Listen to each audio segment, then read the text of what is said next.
নমস্কাৰ। আমি এই সেশনটোত অলপমান মই আলোচনা কৰিব বিচাৰিছো India's idea of nation. India's idea of nation আৰু India's idea of nation, India's idea of nation আৰু তাৰপিছত মই দুটামান একেবাৰে শেষত যদি সময় থাকে মই আলোচনা কৰিবলৈ যত্ন কৰিম যে আমাৰ ভাৰতীয় সংস্কৃতিৰ মহত্বৰ বিষয়ে কোৱা দুই চাৰি আষাৰ কথা আমি আলোচনা কৰিবলৈ যত্ন কৰিম। এই বিষয়ে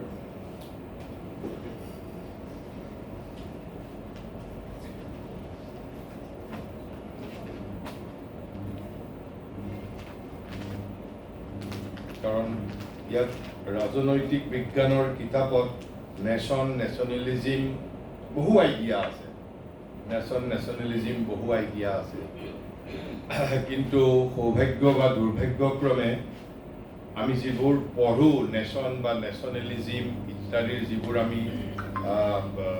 আমি যিবোৰ থিয়ৰি পঢ়ো, they are largely and mostly Western idea. Largely and mostly Western idea. কিয় Western idea? আমি যেতিয়া ভাৰতীয় দৃষ্টিত ৰাষ্ট্ৰৰ ধাৰণা আৰু পাশ্চাত্যৰ ৰাষ্ট্ৰৰ ধাৰণা আমি পাৰ্থক্যটো বুজিলেই গম পাম।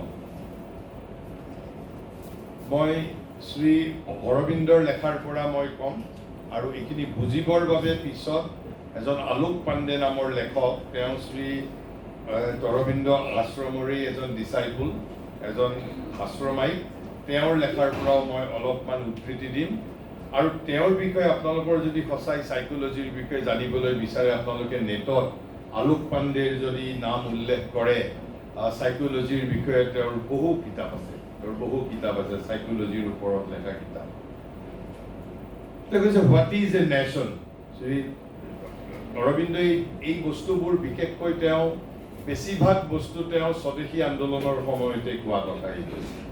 আৰু তেওঁক ৰবীন্দ্ৰনাথে সম্বোধন ধৰিছিল যে স্বদেশ আত্মাৰ বাণীমূৰ্তি বুলি। স্বদেশ আত্মাৰ বাণীমূৰ্তি, স্বদেশ আত্মাৰ বাণীমূৰ্তি মানে ইংৰাজীত কি হ'ব?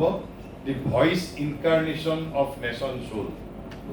Voice incarnation of nation soul তেওঁ ৰবীন্দ্ৰনাথে শ্ৰী অৰবিন্দক এই ধৰণে সম্বোধন কৰিছিল। হেনো তেওঁ স্বদেশ আত্মাৰ বাণীমূৰ্তি, অৰ্থাৎ তেওঁ ভাৰতবৰ্ষৰেই এটা ভইচ ইনকাৰ্নেশ্যন। তেওঁ সেই সময়তে কৈছিল যে we have studied in the school of the west and learn to add the thoughts and language of the west, forgetting our own deeper ideas and truer speech.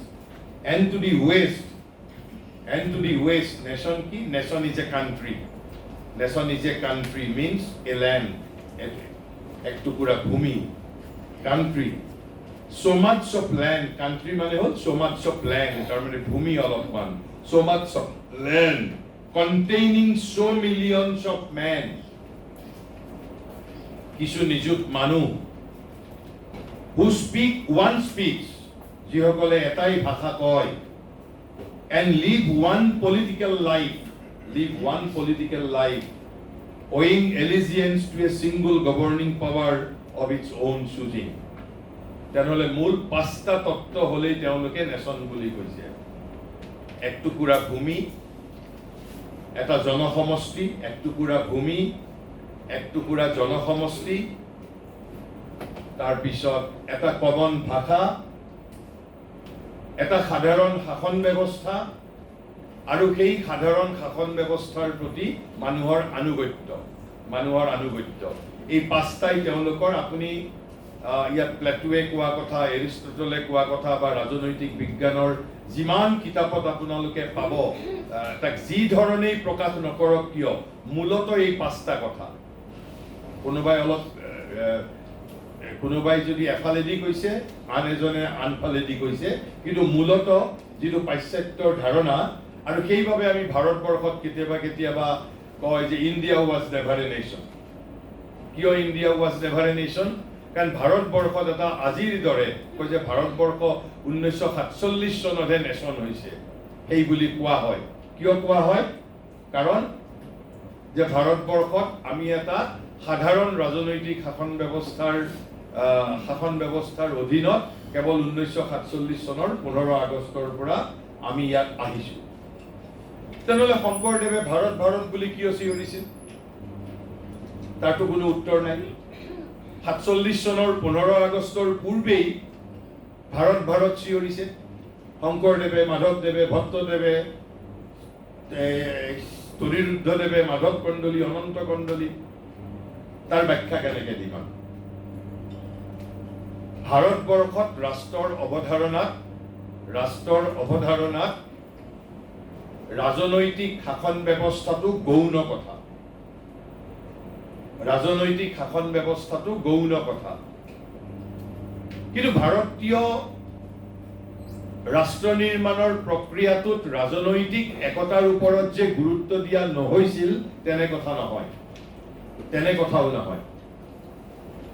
কিন্তু ভাৰতৰ ঋষিসকলে, ভাৰতৰ স্থপতি, ভাৰতীয় জাতীয় জীৱনৰ আৰ্কিটেকচাৰ আমাৰ কোনো থিংকাৰ নহয়, স্কলাৰ নহয়,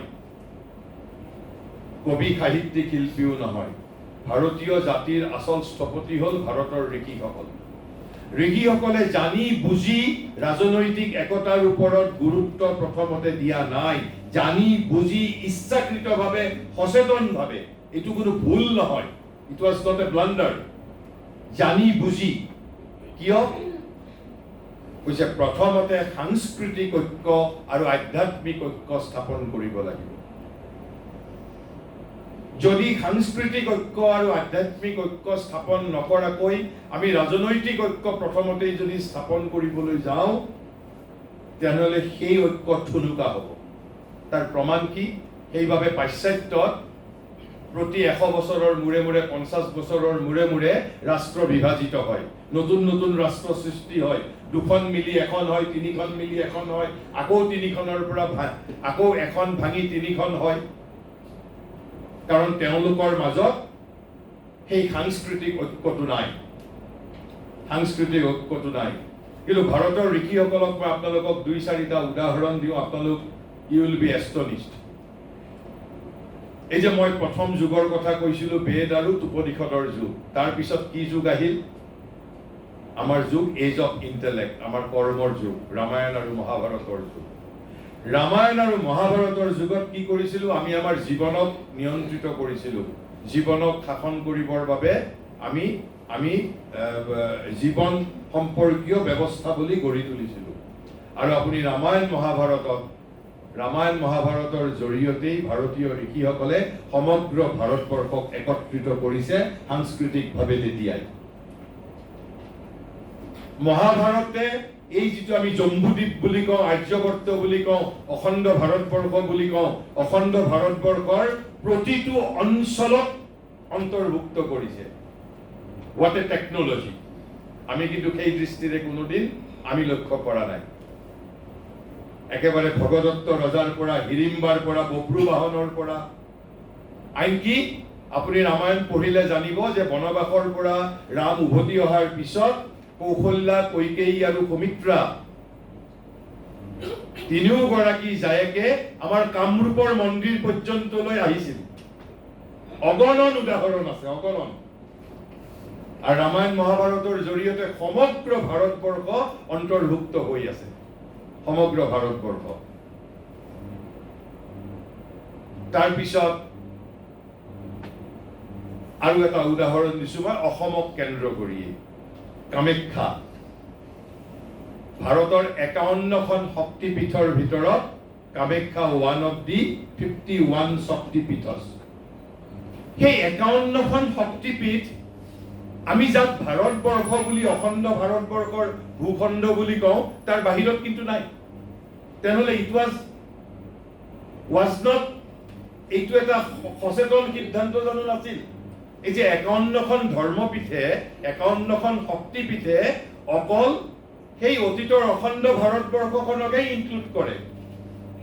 তাৰে এখনো অখণ্ড ভাৰতবৰ্ষৰ বাহিৰত নাই, ইৰাকত নাই, বা আপোনাৰ জাপানত নাই, জাৰ্মানত নাই। যাক আমি অখণ্ড ভাৰতবৰ্ষ বুলি কওঁ।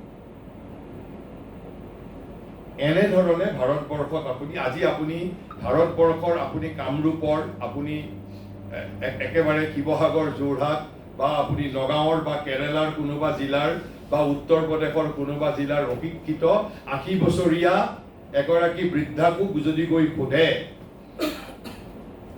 যদি তেওঁ সোধে যে আপুনি আম্বেদকাৰক চিনি পায়নে নাপায়, হয়তো নাপাবও পাৰে। কিন্তু যদি আপুনি সোধে ভীমক চিনি পায়নে, আপুনি মোক কওকচোন বাৰু। আপোনালোকে নিজৰ ইনটিউচনৰ পৰা কওক, নিজৰ অনুমানৰ পৰা কওক যে ভাৰতৰ প্ৰতিগৰাকী 80 বছৰৰ এগৰাকী বৃদ্ধা শিক্ষিত হওক অশিক্ষিত হওক, তেওঁ এই ধৰণে ক'ব যেন ভীম তেওঁৰ ঘৰৰ ল'ৰা, ভীমৰ লগত তেওঁৰ 1000 বছৰৰ সম্বন্ধ, 1000 বছৰৰ সম্বন্ধ। এনেধৰণৰ বৈশিষ্ট্য পৃথিৱীৰ আন কোনো দেশত নাই। এয়া ভাৰতীয় ঋষিসকলে জানি বুজি প্ৰথমতে সাংস্কৃতিক ৰাষ্ট্ৰবাদ, সাংস্কৃতিক ঐক্য স্থাপন কৰিছিল। আপুনি আজি অসমৰ জকাইচুকীয়া গাঁও এখনত গৈ আপুনি সীতাৰ বিৰুদ্ধে 80 বছৰীয়া 85 বছৰীয়া এগৰাকী মহিলাৰ আগত আপুনি সীতাৰ বিৰুদ্ধে কথা ক'ব নোৱাৰিব। সীতাক তেওঁ চিনি পায়, আপোনাতকে বেছি চিনি পায়, যুগে যুগে চিনি আহিছে, তেওঁৰ ৰন্ধে ৰন্ধে সীতা আছে। হয়, আপোনাৰ দৰে মোৰ দৰে তেওঁ ৰামায়ণ পঢ়া নাই, কিন্তু সীতাৰ বিষয়ে জানে, ৰাম সীতাৰ বিষয়ে জানে, আমাৰ লোকগীতসমূহত লোক সংস্কৃতিসমূহত। অৰ্থাৎ এই যিটো একীকৰণৰ প্ৰক্ৰিয়া, নহলে শংকৰদেৱে ভাৰত বন্দনা কিয় গাব? এয়া হ'ল মই সাংস্কৃতিক ঐক্য। আৰু তাৰ উপৰি যিসকলে বৈদিক কৰ্মৰ লগত জড়িত, বৈদিক কৰ্মকাণ্ডৰ লগত জড়িত, তেওঁলোকে আপোনালোকে যদি কোনোবাই আমাৰ যিসকলে শ্ৰাদ্ধ আমি কৰোঁ, শ্ৰাদ্ধৰ মূল বস্তুটো কি? আমি মৃতকক পিণ্ড দিয়া হয়, যে মৃতকক খাবলৈ দিয়া হয়। তাতে এটা কেঁচা বস্তুৰে পিণ্ড আমি বনাব লাগে, চাউল, কল, গাখীৰ, ঘিউ ইত্যাদিৰে পিঠাগুৰি বনাব লাগে। এটা কাল্পনিক আয়ত ক্ষেত্ৰ কৰা হয়, আৰু আয়ত ক্ষেত্ৰত সেই পিণ্ডটো স্থাপন কৰিব লাগে। তাৰ লগত ফল মূল, তামোল, নাৰিকল, কাপোৰ সকলো দিব লাগে। কিন্তু যেতিয়া তাৰ যাৱতীয় প্ৰক্ৰিয়া অন্ত পেলোৱাৰ পিছত, যেতিয়া আপুনি বুঢ়া য'ত আপোনাৰ সেই পিণ্ডটো তৈয়াৰ কৰাৰ পিছত পিণ্ডখিনি এনেকে হাতেৰে লৈ আপোনাৰ এনে বুঢ়া আঙুলিটোৰে ঠেলি আয়ত ক্ষেত্ৰটোৰ মাজত থব লাগে। কিন্তু তেতিয়া পুৰোহিতে মন্ত্ৰোচ্চাৰণ কৰে, সেই আয়ত ক্ষেত্ৰটোত থোৱাৰ আগতে ক'ব লাগে, কিঞ্চিত পিণ্ড ভাৰত খণ্ডে, কিঞ্চিত পিণ্ড ভাৰত খণ্ডে।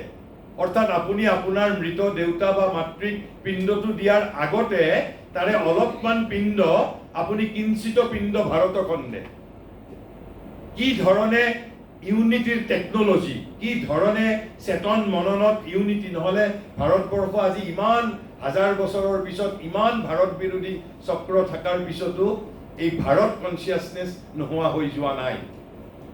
তাৰপিছত যেতিয়া পিণ্ডটো শেষ হ'ল, মই পিণ্ডটোৰ কাম সমাপন হ'ল, পিণ্ডৰ কামখিনি সম্পন্ন হ'ল, মইতো শ্ৰাদ্ধ কৰিছোঁ গুৱাহাটীত, কিন্তু পুৰোহিতে মন্ত্ৰ মাতে শেষত পিণ্ডটো কৰাৰ পিছত গয়া গচ্ছ গয়া গচ্ছ গয়া গচ্ছ, যে এই পিণ্ডটো গয়ালৈ যাওক, গয়ালৈ যাওক, গয়ালৈ যাওক। অৰ্থাৎ মই শ্ৰাদ্ধ কৰিছোঁ গুৱাহাটীত, মই শ্ৰাদ্ধ কৰিছোঁ নলবাৰীত, কিন্তু মই শ্ৰাদ্ধটোৰ মন্ত্ৰোচ্চাৰণৰ জৰিয়তে মোক গয়াৰ লগতো আত্মীয়তা মই স্থাপন কৰিছোঁ। আমি মৃতকৰ অস্থি ত্ৰিবেণী সংগমত গৈ দিব লাগে। এই যে একীকৰণৰ সাংস্কৃতিক আৰু আধ্যাত্মিক প্ৰক্ৰিয়াসমূহ এনেকুৱা হাজাৰ আছে, মই কেৱল আপোনালোকৰ কনচেপশ্যনৰ বাবে 2-4টা ক'লো। তাৰপিছত দ্বিতীয়তে আপোনাৰ এতিয়া প্ৰশ্ন আহিব যে তেনেহ'লে ৰাজনৈতিক একতা স্থাপনৰ বাবে ঋষিসকলে গুৰুত্ব প্ৰদান কৰা নাছিল নেকি? কৰিছিল। তাৰ প্ৰমাণ কি? আপোনালোকে হয়তো শুনিছে, কোনোবাই নিশ্চয় বহুতেই শুনিব লাগে, এটা আমাৰ ধাৰণা আছে ৰাজসুই যজ্ঞ আৰু অশ্বমেধ যজ্ঞ। এই বস্তু দুটা কি? ৰাজসুই যজ্ঞ আৰু অশ্বমেধ যজ্ঞ। আনকি ৰাজনৈতিক ঐক্য স্থাপনৰ সময়তো ঋষিৰ তত্ত্বাৱধানত, ধৰ্মীয় অনুমোদনৰ তত্ত্বাৱধানতহে ৰাজনৈতিক ঐক্য স্থাপন কৰাৰ পোষকতা কৰা হৈছিল। কিয়? যদি ধৰ্মীয় অনুমোদন নাথাকিলহেঁতেন আধ্যাত্মিক স্ক্ৰুটিনি, আধ্যাত্মিক অবজাৰভেশ্যন, আধ্যাত্মিক ভিজিলেন্স যদি নাথাকিলহেঁতেন, ভাৰতীয় ঋষিসকলে ভাবে যে ৰাজনৈতিক যিটো টেণ্ডেঞ্চিটো চেন্ট্ৰেলাইজিং টেণ্ডেঞ্চি, ই বৈচিত্ৰ্য বিনাশ কৰে। ভাৰতীয় সংস্কৃতিৰ এটা আটাইতকৈ বৈশিষ্ট্য হ'ল অনন্ত বৈচিত্ৰ্য, ইনফাইনাইট ডাইভাৰ্চিটি। ভাৰতৰ প্ৰতিখন জিলাত, আনকি এখন ৰাজ্যৰে প্ৰতিখন জিলাত জীৱন ধাৰণৰ পদ্ধতি ভিন্ন ভিন্ন, প্ৰতিখন ৰাজ্যত ভিন্ন ভিন্ন। যদি ঋষিৰ তত্ত্বাৱধানত ৰাজনৈতিক ঐক্য স্থাপনৰ প্ৰক্ৰিয়াটো যদি চলিব দিয়া নহ'লহেঁতেন, এজন ৰজাই ৰাজসুই যজ্ঞ কৰা আৰু অশ্বমেধ যজ্ঞ কৰা মানে কি? তেওঁৰ সুপ্ৰিমেচি, তেওঁৰ অধীনতা আন ৰজাসকলে স্বীকাৰ কৰিব লাগে। অৰ্থাৎ যজ্ঞ পাতে, যজ্ঞৰ ঘোঁৰা তেওঁ মেলি দিয়ে, আৰু এই যজ্ঞৰ ঘোঁৰা তেওঁ যিমান দূৰলৈকে তেওঁ ৰাজ্য বিস্তাৰ কৰিব খোজে, অৰ্থাৎ ইউনিফাইড কৰিব খোজে, সেই ঘোঁৰাসমূহ এৰি দিয়ে। আৰু যিসমূহ ৰাজ্যৰ মাজেৰে ঘোঁৰাবোৰ যায়, আৰু যিসকল ৰজাই সেই ঘোঁৰাটোক ধৰিবলৈ যত্ন নকৰে, ধৰিবলৈ যত্ন নকৰাৰ অৰ্থ হ'ল এই যিজন ৰজা চক্ৰৱৰ্তী হ'বলৈ বিচাৰিছে, চক্ৰৱৰ্তী সম্ৰাট, তেওঁৰ লয়েলটি স্বীকাৰ কৰিছে, তেওঁৰ আনুগত্য স্বীকাৰ কৰিছে। অশ্বমেধ যজ্ঞ আৰু কোনোবাই যদি প্ৰত্যাহ্বান জনাইছে, তেওঁ যুদ্ধ কৰে। যুদ্ধ কৰিলে যদি তেওঁক পৰাজিত কৰিব পাৰে, তেতিয়াহ'লে তেওঁ পৰাজিত হয়। কিন্তু আমি এই কথাটো নাজানো যে অশ্বমেধ যজ্ঞ কৰি, ৰাজসুই যজ্ঞ কৰি যেতিয়া এজন ৰজা চক্ৰৱৰ্তী সম্ৰাট হয়, হৈ পেলাই তেওঁ সেই যিখন ৰাজ্য জয় কৰিলে, সেই জয় কৰা ৰাজ্যখনৰ ওপৰত কিন্তু প্ৰভুত্ব স্থাপন কৰিব নোৱাৰে। তেওঁ নিজৰ তাত গভৰ্ণৰ এপইণ্টমেণ্ট কৰিব নোৱাৰে, তাৰ সমাজ ব্যৱস্থা পৰিৱৰ্তন কৰিব নোৱাৰে, সাংস্কৃতিক জীৱনশৈলীৰ ওপৰত হস্তক্ষেপ কৰিব নোৱাৰে, তাৰ পৰা কৰ কাটলো আপোনাৰ কোনো সংগ্ৰহ কৰিব নোৱাৰে। তেনেহ'লে চক্ৰৱৰ্তী সম্ৰাট হৈ তেওঁৰ লাভটো কি হ'ল?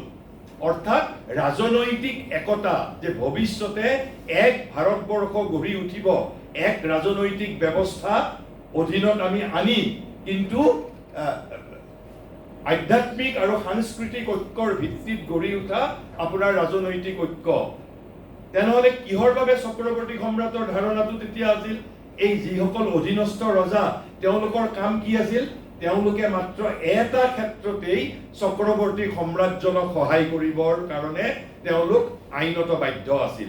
যদি তেওঁলোকে অশ্বমেধ ঘোঁৰাটো ধৰিব যত্ন কৰা নাছিল, যদি সেই চক্ৰৱৰ্তী সম্ৰাটজনৰ আনুগত্য স্বীকাৰ কৰিছিল, কি যদি বৈদেশিক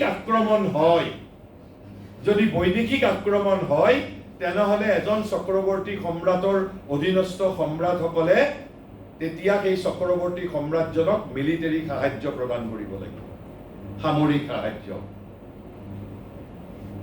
অৰ্থাৎ এটা যাতে মিলিটাৰী ইউনিফিকেশ্যন আৰু যাতে পলিটিকেল ইউনিফিকেশ্যনৰ প্ৰচেছ এটা সমান্তৰালভাৱে, সাংস্কৃতিক আৰু আধ্যাত্মিক ঐক্যৰ সমান্তৰালভাৱে প্ৰচেছ ৱাজ গোয়িং অন।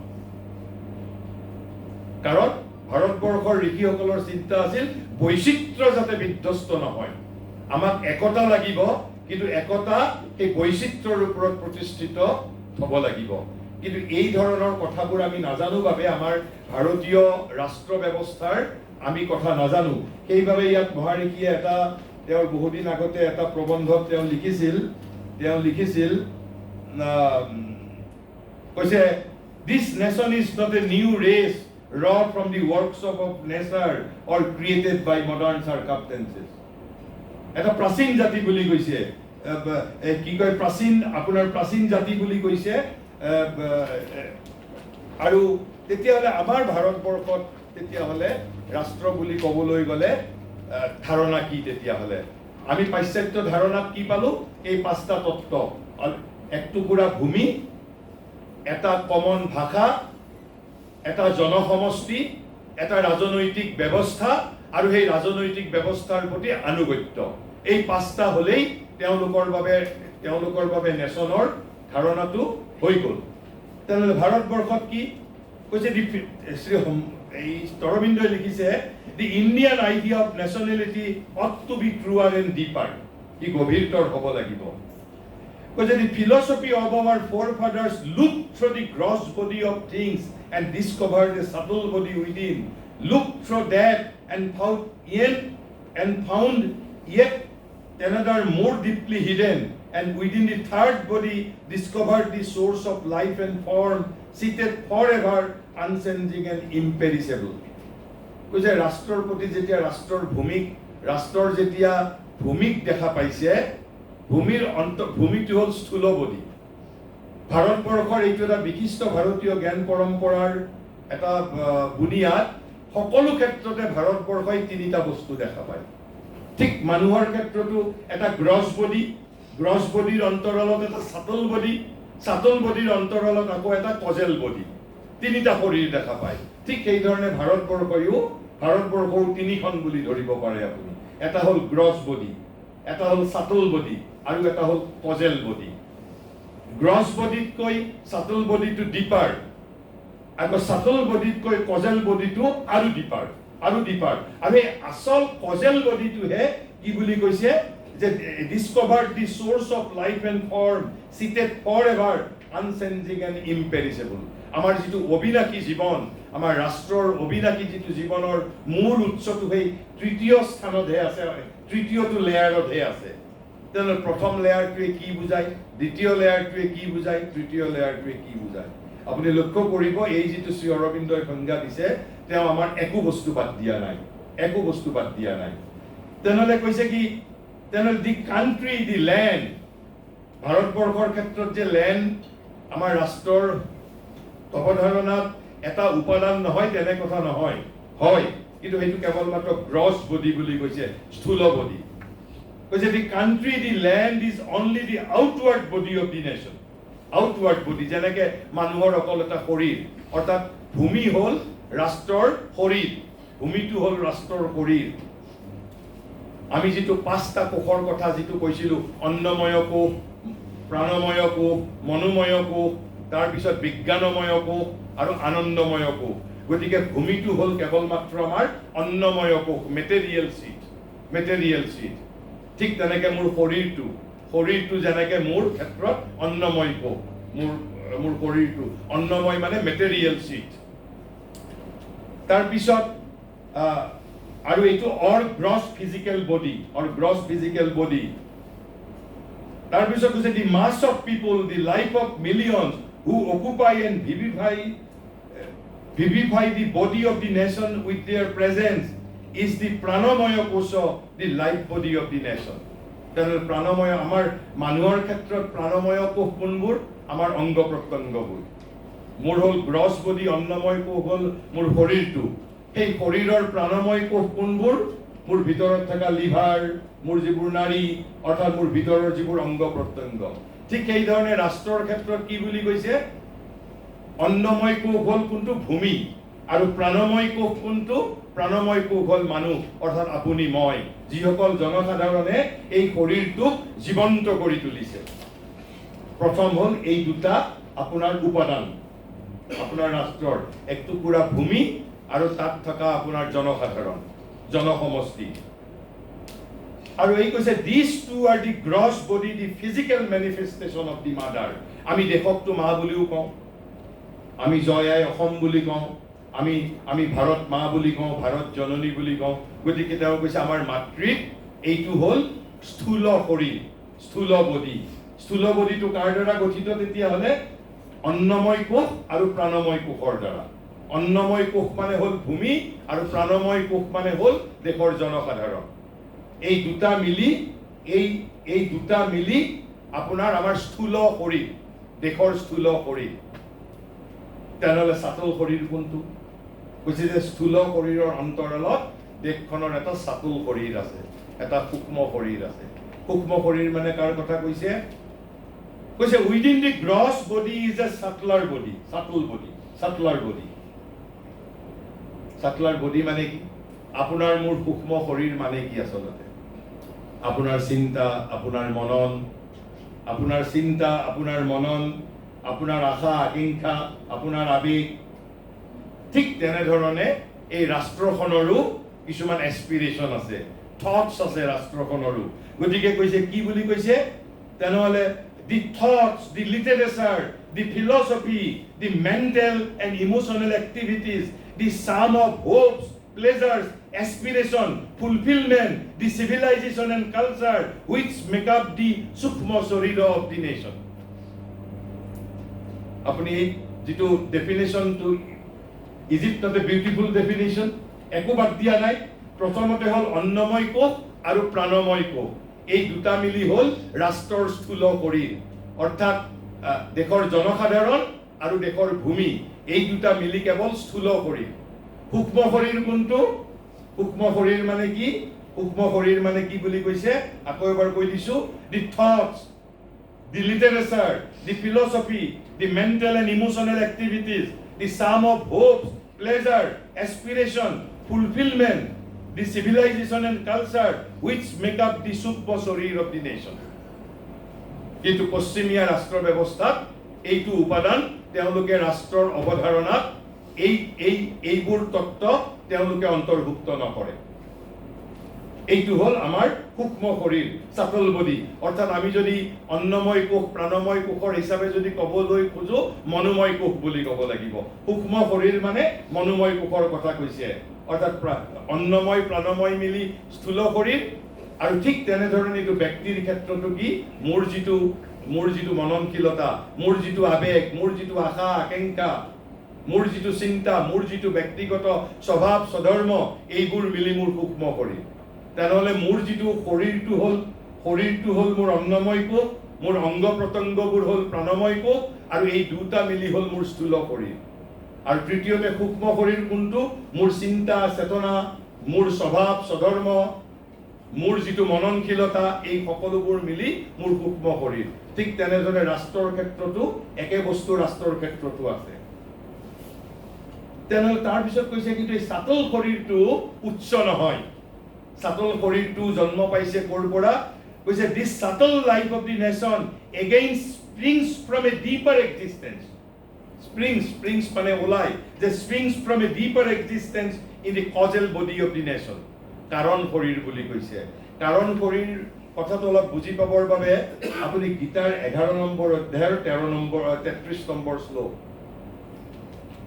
বিশ্বৰূপ দৰ্শন অৰ্জুনক শ্ৰীকৃষ্ণই তেৱেই যে বাসুদেৱম সৰ্বম ইতি হয় সেই বিশ্বৰূপ দেখুৱাইছিল বিশ্বৰূপ দেখুৱাৰ পিছত এটা শ্লোকত 33 নম্বৰ শ্লোক 11 নম্বৰ অধ্যায় কি বুলি কৈছে উত্তিষ্ঠ তমুত্তিষ্ঠ কৈছে হে অৰ্জুন উঠা উত্তিষ্ঠ তমুত্তিষ্ঠ কাৰণ যুদ্ধ নকৰো বুলি কৈছে তো অৰ্জুনক উৎসাহিত কৰিছে যে উত্তিষ্ঠ তমুত্তিষ্ঠ যে হে অৰ্জুন উঠা জিত্তা শত্ৰুৰ ওপৰত বিজয় লাভ কৰি ভুংস ৰাজ্য সমৃদ্ধ ৰাজ্য ভোগ কৰা কৈছে উত্তিষ্ঠ তমুত্তিষ্ঠ জিত্তা শত্ৰুন ভুংস ৰাজ্য সমৃদ্ধম তাৰ পাছৰ বাক্যশাৰীত কৈছে ময়েই বতে নিহত পূৰ্বমেব তুমি যিসকলক নামাৰো বুলি কৈছা আই হেভ অলৰেডি কিল্ড দেম অথচ যুদ্ধ আৰম্ভ হোৱাই নাই কৃষ্ণই কৈছে ময়েই বতে বাই মি ভেৰিলি all are slain ময়েই বতে নিহত পূৰ্বমেব মই ইতিমধ্যেই সকলোকে মাৰি পেলাইছো নিমিত্ত মাত্ৰ ভৱ সব্যসাচীন তুমি বিকাম মাই অকেজন অনলি আৰু তুমি যদি যুদ্ধ নকৰো বুলি কোৱা আই উইল ৰিপ্লেস ইউ বাই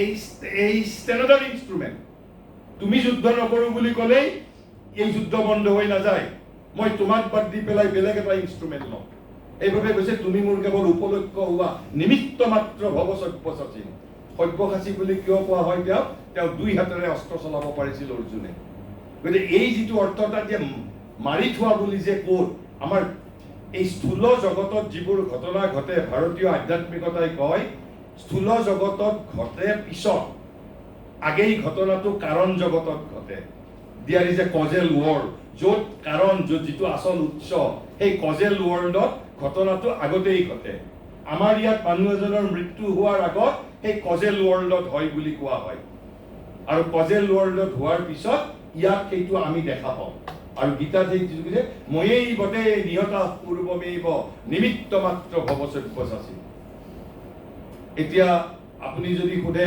যে আমি সেই এই যে বিভিন্ন ৱৰ্ল্ড আছে ভাৰতীয় আধ্যাত্মিকতাত সপ্ত পৃথিৱীৰ কথা কোৱা হৈছে আপুনি কেনেকে গম পাব আমি ফিজিক্সৰ এটা কথা জানিব লাগিলে এটা লেবৰেটৰীতেই এটা মেচিনতেই আমি সকলোৱে সেইটো ভেৰিফাই কৰিব পাৰোঁ আধ্যাত্মিকতাৰ ক্ষেত্ৰত কেৱল পাৰ্থক্য কি all these are inner experience আপুনি নিজে এক্সপেৰিয়েঞ্চ পাব লাগিব আৰু নিজে এক্সপেৰিয়েঞ্চ নপোৱালৈকে কোনোবাই যদি কয় যে মই এইবোৰত বিশ্বাস নকৰোঁ ভাৰতবৰ্ষত কোনো আপোনাক ইম্প'জ নকৰে আপুনি বিশ্বাস নকৰে ফাইন কিন্তু মই বিশ্বাস কৰিছোঁ মোৰ আপোনাৰ এক্সপেৰিয়েঞ্চ হৈছে সমান স্বাধীনতাটো মোকো দিব লাগিব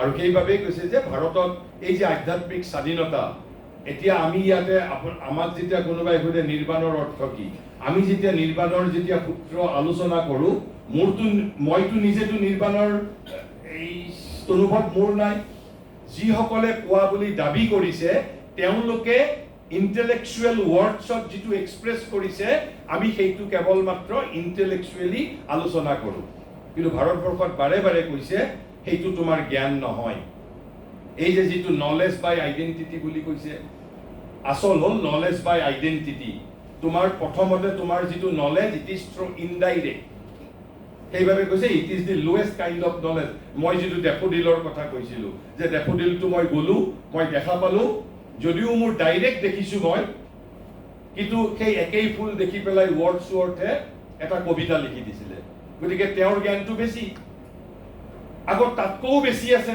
বেছি আছে আৰু একেবাৰে শেষত কোনটো কৈছে যে কি যিটো তানচেনৰ ক্ষেত্ৰত মিউজিক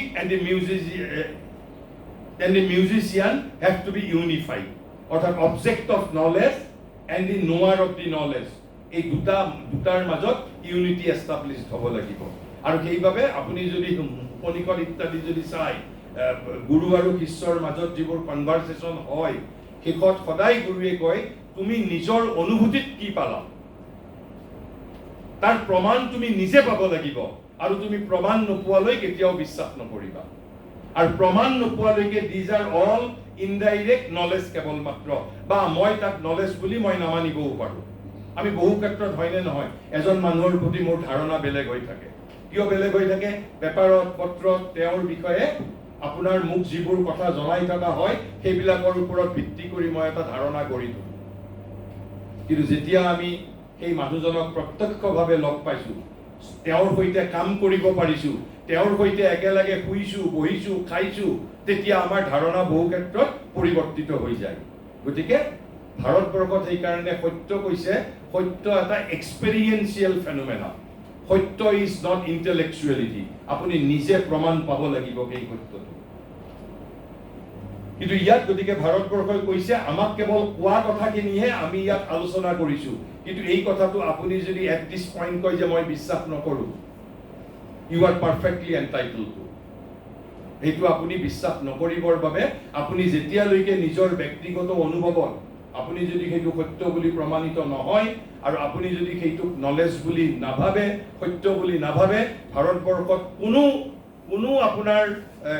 আপোনাৰ থিংকাৰে আপোনাক নকয় যে ইউ হেভ টু ফলো দিছ কোনেও কেতিয়াও নকয় কিন্তু ক'ব দিছ ইজ হোৱাট আমাৰ কিতাপত আছে শাস্ত্ৰত আছে কিন্তু তুমি নিজে প্ৰমাণ পাব লাগিব সেইবাবে ভাৰতীয় জ্ঞান প্ৰণালীৰ তিনিটা এলিমেণ্ট সদায় মনত ৰাখিব প্ৰথমটো হ'ল আণ্ডাৰষ্টেণ্ডিঙৰ পিছত ৰিয়েলাইজেশ্যনৰ পিছত experience The understanding is not sufficient. Understanding has to be followed by realization. Even realization is not sufficient. Realization has to be followed by experience. আপুনি নিজে এক্সপেৰিয়েঞ্চ পাব লাগিব নিজে সেইটো সত্য বুলি যদি আপুনি সত্য বুলি আপোনাৰ জীৱনত আপুনি যদি অনুভৱ কৰিব পৰা নাই you are perfectly entitled to reject this as truth. তাত ভাৰতবৰ্ষই কেতিয়াও আপত্তি নকৰে গতিকে কৈছে the subtle life of the nation again springs from a deeper existence in the causal body of the nation, the peculiar temperament which it has developed out of its ages of experience and which make it distinct from others.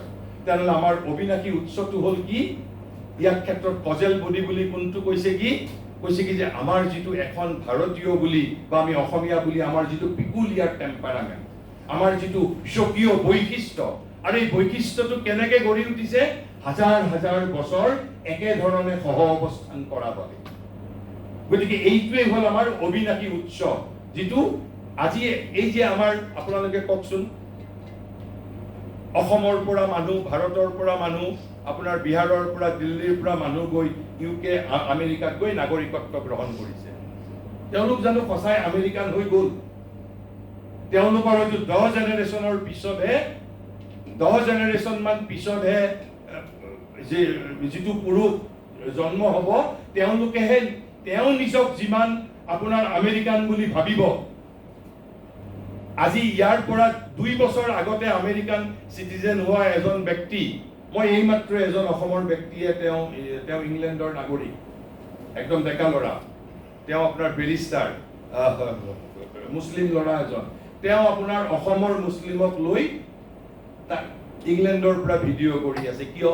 তেওঁ যদি ইংলেণ্ডৰ নাগৰিকত্ব গ্ৰহণ কৰিছে, আপুনি মই জানো ইংলেণ্ডৰ সমস্যাৰ কাৰণে ইয়াত ভিডিঅ' কৰিম? আপুনি মইতো নকৰিম। কাৰণ আমি আমাৰ চিন্তা, মনন, ৰক্ত সকলোৰে ফালৰ পৰা আমি ভাৰতৰ লগত, আমি ইয়াতে অসমৰ লগতহে আমাৰ ৰাষ্ট্ৰীয়তাটো বিজড়িত হৈ আছে। কিন্তু যিজন মানুহে 2 বছৰ আগত গৈ, অৰ্থাৎ নাগৰিকত্ব এটা মেম্বাৰশ্বিপ অনলি, নাগৰিকত্ব মানে আপুনি সেই ৰাষ্ট্ৰৰ অংগীভূত নহ'বও পাৰে। গতিকে একেবাৰে সেইভাৱে কৈছে যে এই যে কজেল বডি অফ দি নেশ্যন মানে কোনটোক ক'লে? দি peculiar টেম্পাৰামেণ্ট which it has developed out of its ages of experience and which make it distinct from others.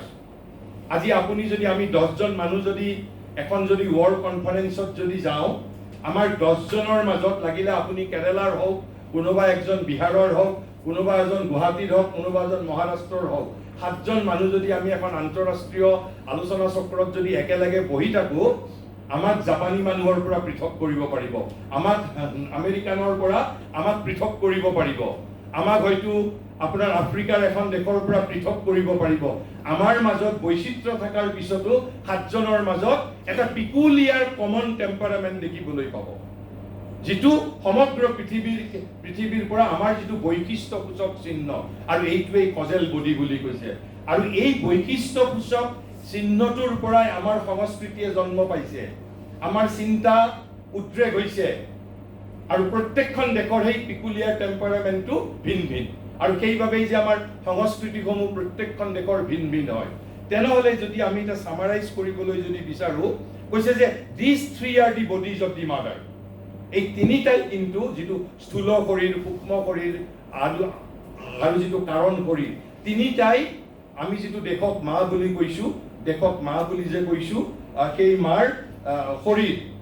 But within them all is the source of her life, immortal and unchanging, of which every nation is merely one manifestation, the universal Narayan, one in the many, of whom we are all the children. তাৰ পিছতো ইয়াৰ অৰ্থটো কি কৈছে? এই যেতিয়া আমি একেবাৰে তৃতীয় স্তৰত যাম, যেতিয়া আমি মাৰ অবিনাশী যিটো উৎস, এই উৎসটো যেতিয়া উৎসটোত গৈ উপনীত হ'ব পাৰিম, তেতিয়া আমি দেখা পাম মোৰ দেশ is not separated from the world mother. It is only one aspect of the world mother. আৰু সেইবাবে ভাৰতত জগত জননী শব্দ এটা সংস্কৃতত ডেভেলপ হৈছে, পৃথিৱীৰ আন ভাষাত ডেভেলপ হোৱা নাই। কিয় আন ভাষাত ডেভেলপ হোৱা নাই? আপুনি জাৰ্মান ভাষাত, আপুনি ফৰাচী ভাষাত, আপুনি গ্ৰীক ভাষাত আপুনি জগত জননী শব্দ এটা নাপাব, অৰ্থাৎ ৱৰ্ল্ড মাদাৰ।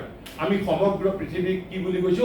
মাতা ভূমি পুত্ৰু অহং পৃথিৱী, আমি পৃথিৱীৰ সন্তান বুলি কৈছো। তেনেহ'লে আমাৰ ৰাষ্ট্ৰীয়তাৰ ধাৰণাটোৰ তাৰ লগত কোনো কনফ্লিক্ট নাই। Mother India is one face of the world mother, সেইবাবে one aspect of the universal Narayan বুলি কৈছো।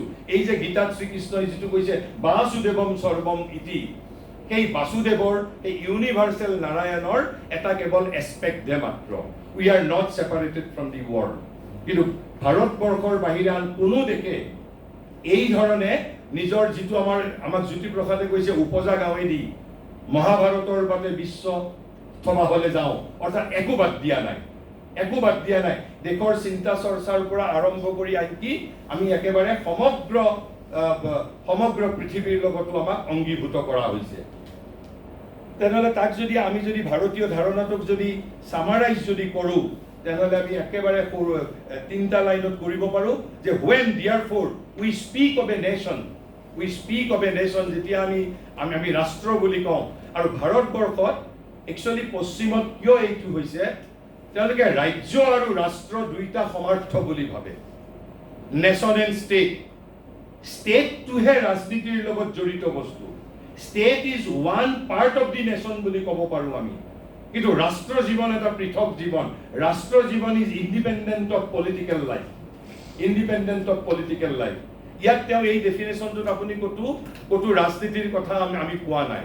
কিন্তু যেতিয়া নেশ্যন ষ্টেট বুলি ক'ম, তেতিয়াহে ৰাজনৈতিক ধাৰণাটো থাকিব। কৈছে when therefore we speak of a nation, we mean the separate life of the millions. যেতিয়া আমি ৰাষ্ট্ৰ বুলি ক'ম, separate life of the millions, এটা পৃথক জীৱন, নিযুত কোটি কোটি মানুহৰ যিটো পৃথক স্বকীয় জীৱন আছে, সেইটো বুজো প্ৰথমতে। who people the country, people দি মানে যোনে এইখন দেশত পৰিপূৰ্ণ কৰিছে। but we mean also a separate culture and civilization. আমি অকল মানুহ বা দেশকেই নুবুজো, আমি মানুহখিনিকো বুজো আৰু লগতে এটা সেপাৰেট কালচাৰ এণ্ড চিভিলাইজেশ্যনকো বুজো। যেতিয়া আমি ৰাষ্ট্ৰ বুলি কওঁ, a peculiar national temperament which has become too deeply rooted to be altered, and in all these we discover a manifestation of God in national life which is living, sacred and adorable. তেনেহ'লে যদি আমি একেবাৰে সহজ ব্যাখ্যাত কওঁ, পশ্চিমৰ ৰাষ্ট্ৰৰ তাত পাঁচটা আপোনাৰ তত্ত্ব: ভূমি, জনসমষ্টি, এটা কমন ভাষা, 4 নম্বৰ হ'ল কি এটা ৰাজনৈতিক ব্যৱস্থা, আৰু 5 নম্বৰ হ'ল সেই ৰাজনৈতিক ব্যৱস্থাৰ প্ৰতি আনুগত্য। ভাৰতীয় দৃষ্টিত ৰাষ্ট্ৰ মানে কি? ভূমি লাগিব আৰু জনসাধাৰণ, ভূমি, এটা জনসমষ্টি, অকল জনসমষ্টি বুলি ক'লে নহ'ব, separate life of the millions, separate life, যিটো জীৱন ধাৰণ প্ৰণালীটোক কৈছে, স্বকীয় জীৱনটোক কৈছে, সেই মানুহ কেৱল ফিজিকেল সত্তাটোক কোৱা নাই, এই মানুহে যিটো এটা সেপাৰেট লিভিং, এটা সেপাৰেট জীৱন যাত্ৰা প্ৰণালী, অকল সেইটোৱেই নহয়। ছেকেণ্ডত কি কৈছে? এই সেপাৰেট কালচাৰ এণ্ড চিভিলাইজেশ্যন। আকৌ কৈছে সেপাৰেট কালচাৰ এণ্ড চিভিলাইজেশ্যনটো নহ'ব, যিটো পিকুলিয়াৰ টেম্পাৰামেণ্ট, স্বভাৱ, এটা বিশিষ্ট স্বভাৱ, আৰু এই স্বভাৱটোৱে আমাক পৃথিৱীৰ আন দেশৰ পৰা আমাক পৃথক কৰে, আমাৰ ডিষ্টিংগুইচিং মাৰ্ক। আমি বিদেশত গ'লেও আমাক ভাৰতীয় বুলি চিনি পাব, আমাক অসমীয়া বুলি চিনি পাব। গতিকে মূলত হ'ল এই আপোনাৰ এই বস্তুকেইটাকেই আপোনাৰ ভাৰতবৰ্ষত পশ্চিমত এই 5টা তত্ত্ব, আমাৰ ক্ষেত্ৰতো 5টাই তত্ত্ব হ'ল ভূমি, জনসমষ্টি, কালচাৰ, চিভিলাইজেশ্যন আৰু পিকুলিয়াৰ টেম্পাৰামেণ্ট। কিন্তু এই পিকুলিয়াৰ টেম্পাৰামেণ্টটো এদিনতে হোৱা নাই, হাজাৰ বছৰৰ সহ অৱস্থানৰ ফলত এটা পিকুলিয়াৰ টেম্পাৰামেণ্ট গঢ়ি উঠিছে। আজি আপুনিও যদি গৈ আন এঘৰ, আজি যদি বিহাৰত গৈ যদি আপোনাৰ পৰিয়ালটো যদি 200, 300, 400, 500 বছৰ যদি থাকে, আপোনাৰ 5th জেনেৰেশ্যন বা 7th জেনেৰেশ্যনত গৈ আপোনাৰ এটা পিকুলিয়াৰ টেম্পাৰামেণ্ট এটা আপোনাৰ গঢ়ি উঠিব সহ অৱস্থানৰ পৰিণতি স্বৰূপে, যিটো অসমীয়া মানুহৰ লগত আপোনাৰ নিমিলিবও পাৰে তেতিয়া। কিন্তু প্ৰথম জেনেৰেশ্যনতে নহয়। আপুনি আজি গৈ বিহাৰত স্থায়ীভাৱে থাকিবলৈ ল'লেও আপোনাৰ বা দ্বিতীয় জেনেৰেশ্যন, তৃতীয় জেনেৰেশ্যনলৈকে এই অসমৰ যিটো পিকুলিয়াৰ টেম্পাৰামেণ্টৰ ছাপটো তাত থাকিবই।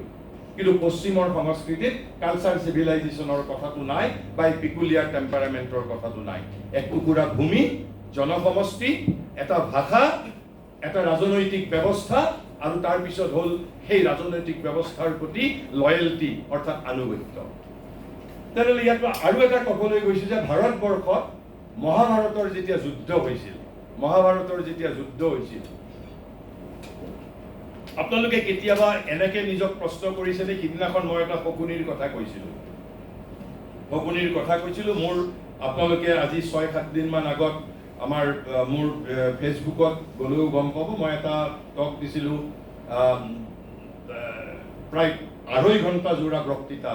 তাৰ মানে বিষয় আছিলে breaking colonial narratives, asserting Assam's position in Hindu civilisation.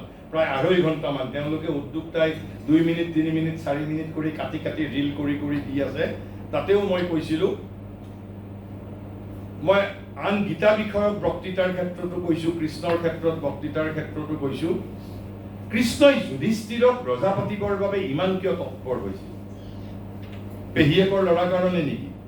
কাৰণ যুধিষ্ঠিৰ কৃষ্ণৰ পেহীয়েকৰ ল'ৰা আছিল। নে কৌৰৱসকলে অন্যায় কৰাৰ কাৰণে, যে কৌৰৱে অন্যায় কৰিছে? তেনেকুৱাতো ভাৰতবৰ্ষত বা পৃথিৱীত আপোনাৰ তেনেধৰণে অন্যায়ৰ বলি হোৱা বহু আছে ৰাজ পৰিয়াল। তেনেহ'লে কৃষ্ণই অৱতাৰ গ্ৰহণ কৰি কুৰুক্ষেত্ৰ যুদ্ধৰ পৰিমণ্ডল ৰচনা কৰি কুৰুবংশ নিৰ্বংশ কৰিব লগা কিয় হ'ল? যুধিষ্ঠিৰ সকলৰ প্ৰতি নে যুধিষ্ঠিৰক ৰজা পাতৰ বাবেই কৃষ্ণই জন্মগ্ৰহণ কৰিছিল নেকি? ইমান নৰসংহাৰ কৰিছিল নেকি? আৰু যদি কুৰুক্ষেত্ৰ যুদ্ধ কৰাটোৱেই শ্ৰীকৃষ্ণৰ পৰম লক্ষ্য আছিল, তেনেহ'লে কিয় যেতিয়া যতুগৃহত পাণ্ডৱসকল নমৰিল, যেতিয়া পাণ্ডৱে দ্ৰৌপদীক বিয়া কৰোৱাৰ পিছত যেতিয়া কুলৰ হস্তিনাপুৰলৈ উভতি আহিল, যেতিয়া তাত এটা সাংবিধানিক সংকট সৃষ্টি হ'ল যে পাণ্ডৱসকল মৰিল বুলি আপোনাৰ যুধিষ্ঠিৰৰ ঠাইত দুৰ্যোধনক যুৱৰাজ পাতি দিছিল, কিন্তু যেতিয়া যুধিষ্ঠিৰ সোঁশৰীৰে উপস্থিত হোৱাৰ লগে লগে তাত এটা বিৰাট ডাঙৰ কনষ্টিটিউচনেল ক্ৰাইচিছ হ'ল। কাৰণ এখন দেশত দুজন যুৱৰাজ থাকিব নোৱাৰে। গতিকে দুৰ্যোধন যুৱৰাজ হ'ব নে যুধিষ্ঠিৰ যুৱৰাজ হ'ব? শেষত কি হৈছিল? শেষত সেই ৰাজ্যখনৰ বিভাজন হৈছিল। হস্তিনাপুৰৰ যুৱৰাজ হিচাপে দুৰ্যোধনক পোৱা হ'ল, আৰু পাণ্ডৱসকলক কি দিলে? আপোনাৰ খাণ্ডৱদাহ বুলি যিটো ইন্দ্ৰপ্ৰস্থ, খাণ্ডৱদাহ বুলি এটুকুৰা জাগা দিছিল, কিন্তু তেওঁলোকে এইটো ইন্দ্ৰপ্ৰস্থলৈ ৰূপান্তৰিত কৰিলে। আৰু সেই সময়ত যেতিয়া যুধিষ্ঠিৰে বৰদেউতাক অৰ্থাৎ ধৃতৰাষ্ট্ৰৰ কথা মতে মাত্ৰ অলপমান জাগাতেই এগ্ৰী কৰিছিল, সন্মত হৈছিল, এদিন আনকি কুন্তি আৰু বাকী 4 ভায়েকে যুধিষ্ঠিৰক তিৰস্কাৰ কৰিছে, বোলে তুমি কিয় মানি ল'লা? তোমাকতো ঠগাইছে। যে দেশখনৰ প্ৰায় 95% কৌৰৱে ৰাখি থলে, তোমাক মাত্ৰ 5% দিছে, আৰু তুমি এই কি কয় প্ৰপ'জেলটোত একচেপ্ট কিয় কৰিলা?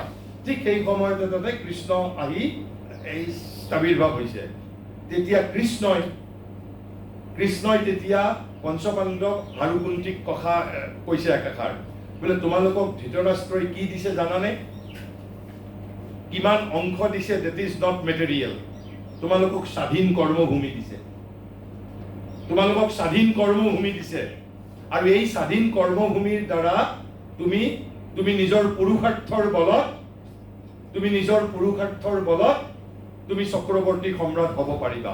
কৃষ্ণৰ উদ্দেশ্য আছিল যে পঞ্চপাণ্ডৱেই তেওঁ দেখিছিল সেই সময়ত পঞ্চপাণ্ডৱৰ জৰিয়তে কৃষ্ণই যিটো নিজৰ গোপন অভিলাষা, কৃষ্ণৰ যিটো গোপন সংকল্প, সেই সংকল্প পৃথিৱীত ৰূপায়িত কৰিবৰ বাবে শ্ৰীকৃষ্ণৰ বাবে পঞ্চপাণ্ডৱৰ বাহিৰে ভাল আৰু ইনষ্ট্ৰুমেণ্ট নাছিল। আনে কৃষ্ণৰ কথা ইমান নুশুনিলেহেঁতেন, সেইবাবেহে পঞ্চপাণ্ডৱক চুজ কৰিছিল। কৃষ্ণৰ উদ্দেশ্য আছিল, সকলো অৱতাৰৰ 2টা উদ্দেশ্য থাকে, এটা হ'ল স্পিৰিচুৱেল আৰু এটা হ'ল ছ'চিয়েল এণ্ড পলিটিকেল। কৃষ্ণৰ ৰাজনৈতিক উদ্দেশ্য কি আছিল? ভাৰতবৰ্ষৰ ৰাজনৈতিক শক্তিক একত্ৰিত কৰা। সেইবাবে জৰাসন্ধই যেতিয়া 100জন ৰজাক ধৰি ৰাখিছিল, মানে 99 জন মানক, আৰু এজনক ধৰিব পাৰি, সেই 100জনক কিবা বলি দিব পাৰিলেই তেওঁ মানে জৰাসন্ধ অমৰ হ'লহেঁতেন। আৰু তাৰ আগেই কৃষ্ণই গৈ জৰাসন্ধক মৃত্যু দিছে, দি সেই 99 ৰজাক স্বাধীনতা প্ৰদান কৰিছে। আনকি যুধিষ্ঠিৰে যেতিয়া চক্ৰৱৰ্তী সম্ৰাট হ'ল, ধৃতৰাষ্ট্ৰ চক্ৰৱৰ্তী সম্ৰাট নহওঁতেই ইন্দ্ৰপ্ৰস্থৰ ৰজা হৈয়েই যুধিষ্ঠিৰ চক্ৰৱৰ্তী সম্ৰাট হ'ল। কৃষ্ণৰ যিটো উদ্দেশ্য আছিল যে সমগ্ৰ ভাৰতবৰ্ষৰ ৰাজনৈতিক পলিটিকেল ইউনিফিকেশ্যন, আমাৰ আচলতে ভাৰতীয় ৰাষ্ট্ৰৰ পিতা শ্ৰীকৃষ্ণ, সেই দাপৰ যুগতেই পলিটিকেল ইউনিফিকেশ্যনৰ ওপৰত কৃষ্ণই সেই গুৰুত্ব প্ৰদান কৰিছিল। কিন্তু যেতিয়া চক্ৰৱৰ্তী সম্ৰাটো হ'ল, কৃষ্ণই উদ্দেশ্যও পৰিপূৰ্ণ কৰিব পাৰিলেহেঁতেন, কিন্তু পিছত কি হ'ল? পাশা খেল হৈ পেলাই আপোনাৰ পাণ্ডৱ হাৰিল বা পাণ্ডৱক চক্ৰান্ত কৰি তেওঁলোকক ৰাজ্যৰ পৰা পদচ্যুত কৰা হ'ল। তেতিয়া কৃষ্ণই ৰিয়েলাইজ কৰিলে যে মই ত্ৰেতা যুগৰ নীতি, অৰ্থাৎ ত্ৰেতা যুগৰ ধৰ্মনীতি মই দাপৰ যুগত প্ৰয়োগ কৰিব নোৱাৰো, কাৰণ তেতিয়া দাপৰ যুগত অধৰ্ম প্ৰায় দেখা দিবলৈ ধৰিছে। গতিকে তেওঁ তেতিয়া দেখিলে যে কৌৰৱ যেতিয়ালৈকে সমূলঞ্চে নিৰ্বংশ নহব তেতিয়ালৈকে যিটো ভাৰত ৰাষ্ট্ৰৰ যিটো কল্পনা, ৰাজনৈতিক ইউনিফাইড ৰাষ্ট্ৰৰ কল্পনা পৰিপূৰ্ণ নহব। আৰু সেইবাবে আৰু এটা মই আপোনালোকক গ্ৰুপক মেটাফৰিকেল কথা কওঁ। পাণ্ডৱৰ বিজয় কেতিয়া ফেচিলিটেট হৈছিল মোক কওকচোন? যেতিয়া ভীষ্মই অৱশেষত নিজক যুদ্ধৰ পৰা প্ৰত্যাহাৰ কৰিছে। যেতিয়ালৈকে ভীষ্মই যুদ্ধৰ পৰা প্ৰত্যাহাৰ কৰা নাই নিজক, তেতিয়ালৈকে পাণ্ডৱৰ বিজয়ৰ কোনো সম্ভাৱনা নাছিল। আৰু এই কথা কৃষ্ণই জানে। কিয়? মানৱ সমাজৰ সামাজিক জীৱনৰ প্ৰগতিৰ 5টা ভেটি আছে। কি ভেটি? প্ৰথম হ'ল আমি ব্যক্তিগত মানুহ, ইণ্ডিভিজুৱেল ব্যক্তি। প্ৰথম একাকী জীৱন, ঘূৰি ফুৰিছিলোঁ, মানুহ ঘূৰি ফুৰিছিল প্ৰথমতে। আপোনাৰ কোনো অঘৰী হৈ পেলাই এটা গ্ৰুপ দলবদ্ধ হৈ পেলাই ঘূৰি ফুৰিছিলোঁ। তাৰ পিছত ব্যক্তি অৰ্থাৎ ব্যক্তিৰ পিছত পৰিয়াল, পৰিয়ালৰ পিছত বংশ, বংশৰ পিছত সমাজ, সমাজৰ পিছত জাতি, হয়নে? কিন্তু ভাৰতবৰ্ষত তেতিয়ালৈকে জাতি বিকশিত হোৱা নাছিল। ইভলিউচনটো ইনকমপ্লিট হৈ আছিল। বংশত আহি ৰৈ গৈছিল। প্ৰত্যেকে মই কৌৰৱ কুলৰ, মই অমুক কুলৰ, মই যদু বংশৰ, মই কৌৰৱ বংশৰ। অৰ্থাৎ আজি যেনেকে আমাৰ বাবে জাতি সৰ্বোচ্চ প্ৰতিষ্ঠা, দাপৰ যুগত তেতিয়া বংশই আছিল সৰ্বোচ্চ প্ৰতিষ্ঠা।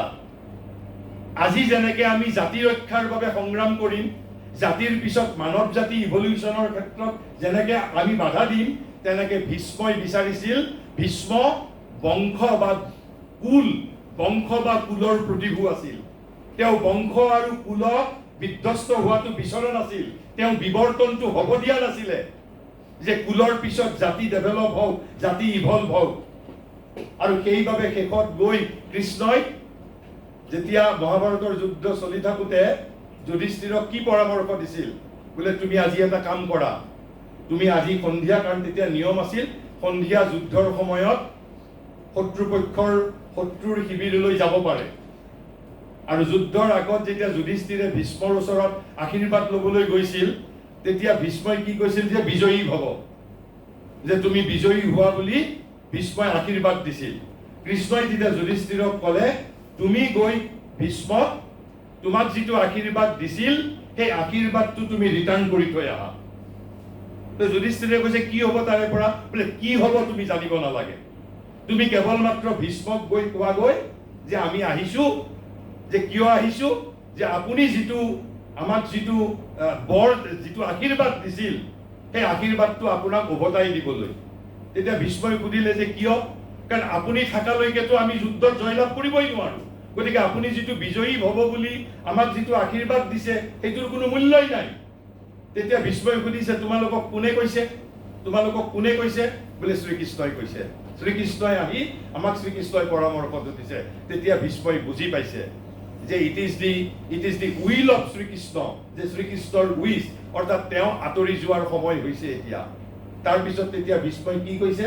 বোলে ঠিক আছে যোৱা, যে তেনেহ'লে কি কৰিব লাগিব? যে আপোনাক যুদ্ধৰ পৰা, যদি যুদ্ধত আপোনাক পৰাজিত কৰিব নোৱাৰো, তেনেহ'লে আমাৰতো বিজয় নহয়। তেতিয়া ভীষ্মই কৈছে যে মোক যদি যুদ্ধত পৰাজিত কৰিব খুজিছা, তাৰে আন কথা কোৱা নাই, এটা সাধাৰণ কথা কৈছে, ক্ষত্ৰিয়ৰ ধৰ্ম, সাধাৰণ ক্ষত্ৰিয়ৰ ধৰ্ম। আৰু সেই কথালৈ দুৰ্যোধনে পিছত আহি ভীষ্মক ধৰিছে। ভীষ্মই দুৰ্যোধনৰ চোৰাংচোৱাই খবৰ দিছে যে আজি পাণ্ডৱ সন্ধিয়া আহি ভীষ্মৰ লগত কথা পাতিছে। ভীষ্মই কি ক'লে? যে মোৰ সন্মুখত যদি যুদ্ধক্ষেত্ৰত যদি নাৰী যদি ওলায়, মই যুদ্ধ নকৰো। তেতিয়া মই অস্ত্ৰ পেলাই দিম। ক্ষত্ৰিয়ৰ সেইটো এটা অহংকাৰ আছিল যে নাৰীৰ লগত যুদ্ধ নকৰে। আৰু তাৰপিছত তেতিয়া যুধিষ্ঠিৰে ক'লে যে আমি যুদ্ধক্ষেত্ৰত নাৰী ক'ৰ পৰা পাম? ভীষ্মই কৈছে সেইটো তহঁতৰ দায়িত্ব, ক'ত পাবি নাপাবি মোৰ ক'বলগীয়া মই কৈ দিছো, তহঁতি যা এতিয়া। তাৰপিছত যেতিয়া দুৰ্যোধনে যেতিয়া আহি ভীষ্মক ধৰিছে, বোলে আপুনি মোৰ পক্ষত যুদ্ধ কৰিছে নে পাণ্ডৱৰ পক্ষত? আপুনি পাণ্ডৱক কি টিপছ দিছে আপোনাক পৰাজিত কৰাৰ কাৰণে? বোলে মইতো এইটো কোনো বিশেষ কোনো কথা কোৱা নাই। যিটো প্ৰত্যেক ক্ষত্ৰিয়ৰ যিটো সাধাৰণ ধৰ্ম, যে কোনো ক্ষত্ৰিয়ই নাৰীৰ বিৰুদ্ধে অস্ত্ৰ হাতত তুলি নলয়। মই সেই কথাটোৱেই কৈছোঁ। যে পাণ্ডৱৰ শিবিৰত আলোচনা হৈছে যে যুদ্ধ কোনে কৰি এতিয়া নাৰী ক'ত পোৱা যাব। দ্ৰৌপদীটো সাজু আছে যে দ্ৰৌপদীৰ কাৰণে যে দ্ৰৌপদীক দুঃশাসনৰ ৰক্ত লাগে, যে মানে যুদ্ধ ক্ষেত্ৰত কৈছিল যে মই যাম কালি, তেতিয়াহ'লে যে ভীষ্মৰ লগত যুদ্ধ কৰাৰ সময়ত যে যুদ্ধ ক্ষেত্ৰত মই যাম। পাণ্ডৱে কৈছে যে তোমাৰ যোৱাটোতো নিষেধ, যে যুদ্ধ ক্ষেত্ৰততো মহিলা কি কয় যে মহিলা যোৱাটো যে নিষেধ, তেনেহ'লে মহিলা ক'ত পাব। তেতিয়া শেষত কৃষ্ণই কৈছে যে কালি মোৰ ৰথত অৰ্জুনৰ লগত সমানে সমানে কোন থাকিব, শিখণ্ডী থাকিব। এই যে আমি শিখণ্ডীৰ ৰূপক যিটো ব্যৱহাৰ কৰোঁ, তেতিয়া তেতিয়া তেতিয়া তেতিয়া আনে কৈছে, তেতিয়া পাণ্ডৱে কৃষ্ণক কৈছে শিখণ্ডী গ'লে কি হ'ব, যে শিখণ্ডীটো মহাযোদ্ধা, শিখণ্ডীও মহাৰথী। তেতিয়া কৃষ্ণই কৈছে যে আপোনাৰ বাবে শিখণ্ডী, তোমালোকৰ বাবে শিখণ্ডী পুৰুষ, কিন্তু ভীষ্মৰ বাবে শিখণ্ডী নাৰী। আচলতে শিখণ্ডী কোন আছিল? এই যে অম্বালিকা যেতিয়া কি কয় বিচিত্ৰ বীৰ্য আৰু তেওঁলোকৰ কাৰণে কন্যা হৰণ কৰিবলৈ যেতিয়া ভীষ্মই হৰণ কৰিছিল, হৰণ কৰোঁতে এই তিনিজনৰ ভিতৰত যেতিয়া হৰণ কৰি অনাৰ পিছত ৰাস্তাত যিগৰাকী অম্বালিকা বুলি আছিল, যেতিয়া অম্বালিকাই ক'লে যে মই আগেই কাৰোবাক পানী প্ৰাৰ্থী হৈ আছে, তেতিয়া ভীষ্মই সেই যিজন ৰজা শাল্ব ৰজা বুলি আছিলে, শাল্ব ৰজাক তেতিয়া গতাই দিছিল, কিন্তু শাল্ব ৰজাই গ্ৰহণ নকৰিলে। তেওঁ শাল্ব ৰজাই গ্ৰহণ নকৰিলে, কাৰণ যে আনে দিয়া দান আৰু কিহৰ কাৰণে গ্ৰহণ কৰিব। আৰু এই যে অম্বালিকা তপমানিত হৈছিলে, অম্বালিকাই যুগৰ বহু 2-3টা জনম ধৰিছে যে ভীষ্মৰ মৃত্যুৰ কাৰণ হ'ব তেওঁ। গতিকে কৈছে যে ভীষ্মই তেওঁৰ সন্মুখত যে শিখণ্ডীৰ ৰূপত মহিলাকেই দেখা পায়। আৰু যেতিয়া দুৰ্যোধনে আহি ভীষ্মক খবৰ দিলে যে কাইলৈ যুদ্ধত অৰ্জুনৰ লগত শিখণ্ডীও থাকিব, তেতিয়া ভীষ্মই কৈছে যদি মই যুদ্ধ কৰি থকাটো বিচাৰা, তেনেহ'লে শিখণ্ডী যাতে মোৰ সন্মুখত নোলায়। যদি শিখণ্ডী ওলায় মই কিন্তু অস্ত্ৰ পেলাই দিম। তেনেহ'লে এই মূল কাৰণটো কি? যেতিয়া ভীষ্মই বংশৰ যিটো প্ৰাচীৰ, যে বংশৰ পিছত যিটো জাতিৰ বিবৰ্তন, যেতিয়া ভীষ্ম আঁতৰি গৈছে, তাৰ পিছতহে জাতি বিবৰ্তিত হৈছে, তেতিয়াহে পাণ্ডৱৰ জয় সুচল হৈছে। আৰু পাণ্ডৱৰ পিছত কি কৰিছিল?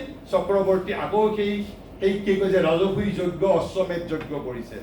গতিকে আচলতে ক'বলৈ গ'লে কৃষ্ণৰ সময়ৰ পৰাই ভাৰতৰ যিটো ৰাজনৈতিক ঐক্য, ইউনিফাইড পলিটিকেল চিষ্টেমৰ আণ্ডাৰত ভাৰতবৰ্ষ কৃষ্ণৰ সময়ৰ পৰা আহিছে।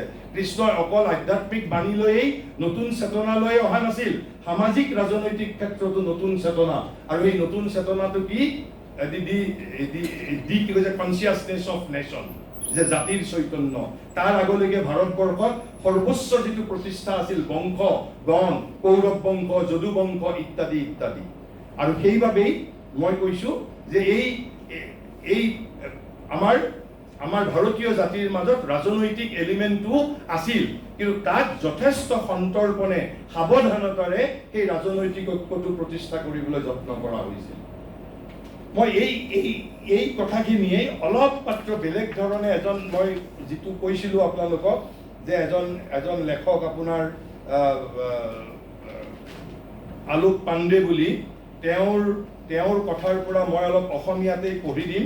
তেওঁ 3টা লেয়াৰৰ আমি যে 3টা লেয়াৰৰ কথা ক'লোঁ, সেইটো বুজাত আমাৰ অলপমান সহায় হ'ব। যে 3টা লেয়াৰ মানে আৰু অলপ লিটাৰেৰী লেংগুৱেজত বুজাৰ বাবে, যিটো আমি স্থূল শৰীৰ, তাৰপিছত সূক্ষ্ম শৰীৰ, আকৌ তাৰপিছত আমি কজেল শৰীৰ অফ দি নেশ্যনৰ কথা ক'লোঁ।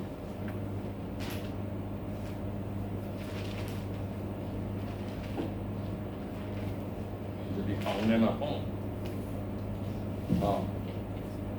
তেওঁৰ এইটো এটা প্ৰবন্ধৰ পৰা কি কয় প্ৰথম ইংৰাজীত লেখা, মই তাৰে অসমীয়াত আপোনালোকক কেৱল পঢ়ি দিম সময়ৰ অভাৱ বাবে। কৈছে ভাৰতৰ অস্তিত্বৰ অন্ততঃ 3টা স্তৰ আছে। তেওঁ এই শ্ৰী অৰবিন্দৰ যিটো নেশ্যনৰ ধাৰণা, সেইটোৰ ওপৰত ভিত্তি কৰিয়েই লিখিছে বস্তুটো, আলোক পাণ্ডে কৈছে first of course is the surface India. অৰ্থাৎ কৈছে ওপৰে ওপৰে দৃষ্টিপাত কৰিলে আমি যিখন ভাৰতবৰ্ষ দেখিছোঁ সেইখনেই নিঃসন্দেহে এই বাহ্যিক অথবা উপৰিভাগৰ ভাৰতবৰ্ষ। যিধৰণে আমি প্ৰত্যেকে আমি মানুহ হিচাপে শাৰীৰিকভাৱে আমি একেই, আমাৰ ফিজিঅ'লজি, আমাৰ মাজত কোনো বৈচিত্ৰ্য নাই, আমাৰ কোনো ডিষ্টিংগুইচিং মাৰ্ক নাই। এজন ডক্তৰৰ বাবে ফিজিঅ'লজিকেলি উই আৰ অল, আমাৰ সকলোৰে বৈশিষ্ট্য একো নাই, আমি একেবাৰে ইউনিফৰ্ম। কিন্তু যদি আমি ভিতৰত প্ৰৱেশ কৰোঁ, আপোনাৰ মনৰ লগত মোৰ মন নিমিলিব, আপোনাৰ চিন্তাৰ লগত মোৰ চিন্তা নিমিলিব। অৰ্থাৎ মানুহ এজনক জানিব লাগিলে মানুহজনৰ মনৰ ভিতৰত প্ৰৱেশ কৰিব পাৰিব লাগিব। মনৰ ভিতৰত প্ৰৱেশ কৰাৰ অৰ্থ কি? আপোনাৰ কাব্য, সাহিত্য, শিল্প, সৃজনশীলতাৰ মাজত মই প্ৰৱেশ কৰিব লাগিব। ঠিক ইয়াত কি লিখিছে? কৈছে, আৰু এই আমি যিখন ভাৰতৰ মহত্বৰ কথা ইমান কৈছোঁ, কিন্তু আপোনালোকৰ মনতো কেতিয়াবা কৌতূহল, ইমান ৰেপ হৈছে, ইমান দুৰ্নীতি, ইমান ধৰণৰ অৰাজকতা, তেনেহ'লে এইখন কোনখন ভাৰতৰ মহত্বৰ কথা কৈছোঁ আমি? গতিকে এই যে ছাৰ্ফেচ ইণ্ডিয়াখন দেখিলে আমাৰ মনত তেনেকুৱা এটা নেতিবাচক চিন্তাই আহে, কিন্তু ছাৰ্ফেচ ইণ্ডিয়াখনেই একমাত্ৰ ইণ্ডিয়া নহয়। কৈছে এই উপৰিভাগে বেৰ ফাটি, প্লাষ্টাৰ খহি, কেইবা ঠাইতো ভাঙি উৱলি যোৱা এটা বিশাল অট্টালিকাৰ ধাৰণা আমাক প্ৰদান কৰে। হয়নে নহয় বাৰু? যেতিয়া আমি এই যিখন আমি দেখি থকা ভাৰতবৰ্ষখন দেখা পাওঁ, যেন এটা অট্টালিকাৰ প্লাষ্টাৰবোৰ খহিব ধৰিছে, যেন তাৰ কেইবা ঠাইতো ভাঙিছে, বা কৈছে যে এই উপৰিভাগে বেৰ ফাটি, প্লাষ্টাৰ খহি, কেইবা ঠাইতো ভাঙি উৱলি যোৱা এটা বিশাল অট্টালিকাৰ ধাৰণা আমাক প্ৰদান কৰে। কিন্তু এই বিশাল অট্টালিকাৰ ঠিক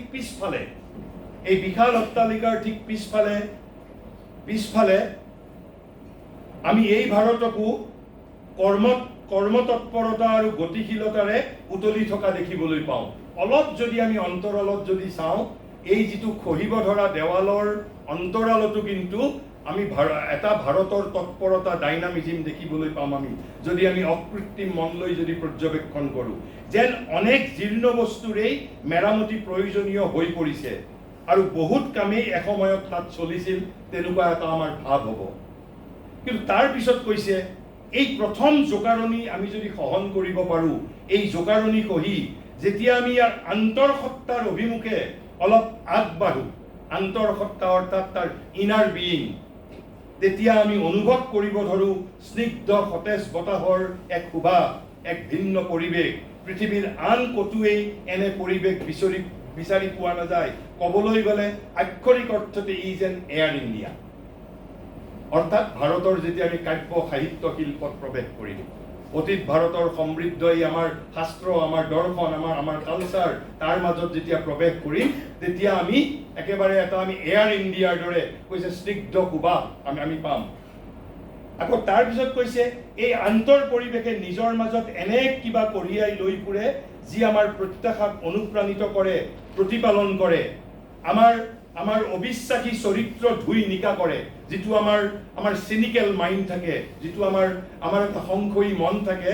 এই দ্বিতীয়খন ভাৰতবৰ্ষ এয়াৰ ইণ্ডিয়াত যদি প্ৰৱেশ কৰিব পাৰোঁ, আমাৰ অবিশ্বাসী চৰিত্ৰ ধুই নিকা কৰে আৰু সমস্ত বাহ্য অৱস্থা স্বত্বেও ছাৰ্ফেচ ইণ্ডিয়াত যিয়েই নঘটক কিয় আমাক শক্তি আৰু শান্তি প্ৰদান কৰে। কৈছে, যদিও অধিকাংশ জাতি ঘাইকৈ মানসিক তথা ভৌতিক স্তৰতহে বিদ্যমান, অধিকাংশ জাতি পৃথিৱী কেৱল মানসিক আৰু ভৌতিক মানে ফিজিকেল স্তৰত, ভাৰতত আমি ভিন ভিন বৰ্ণছটা আৰু ৰঙৰ মাজত জীৱনক অপ্ৰত্যাশিত বিস্ময়ৰ সৈতে মুখামুখি হোৱা দেখিবলৈ পাওঁ। তাৰ যেতিয়া আমি এয়াৰ ইণ্ডিয়াত আমি যদি প্ৰৱেশ কৰিব পাৰোঁ, অনেক পথেৰেই আমাক আন্তৰ ভাৰতলৈ লৈ যোৱা হয়। কোনোবাই সাহিত্যৰ মাজেৰে গৈছে, কোনোবাই সংগীতৰ মাজেৰে গৈছে, কোনোবাই অধ্যাত্মৰ মাজেৰে গৈছে, কোনোবাই নৃত্য, ভাস্কৰ্য, স্থাপত্যৰ মাজেৰে গৈছে। অনেক পথেৰেই আমাক আন্তৰ ভাৰতলৈ লৈ যোৱা হয়।